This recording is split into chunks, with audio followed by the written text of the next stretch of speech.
Allez, on va passer à un autre sujet, Olivier Faure. Un mot d'abord sur le budget. Le gouvernement l'a présenté, le budget 2020, vendredi dernier. 5 milliards de baisse d'impôts sur le revenu pour les ménages. C'est un budget qui va dans le bon sens pour vous? Il ne vous a pas échappé que ce président est certainement l'un des plus grands maîtres des tours de passe-passe. Et donc, vous dites 5 milliards de baisse d'impôts. Et moi, je vous dis, regardez ce qui se passe du côté de la Sécu. Regardez bien, parce que, en fait, il y a là un problème qui coûte 5 milliards à la Sécu.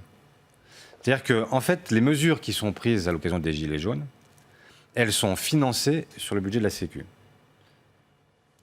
Jusque-là, vous vous dites, bah, pourquoi pas. Mais habituellement, l'État compense à la Sécu pour que le déficit ne se creuse pas.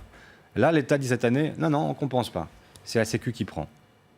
Et donc, ce qu'on vous donne d'une main, on vous le reprend de l'autre. Si je continue sur les 5 milliards, rappelez-vous ce qui s'est passé la première année. On a décidé, le gouvernement a décidé que 5 milliards, ce sera le montant du cadeau aux plus riches chaque année.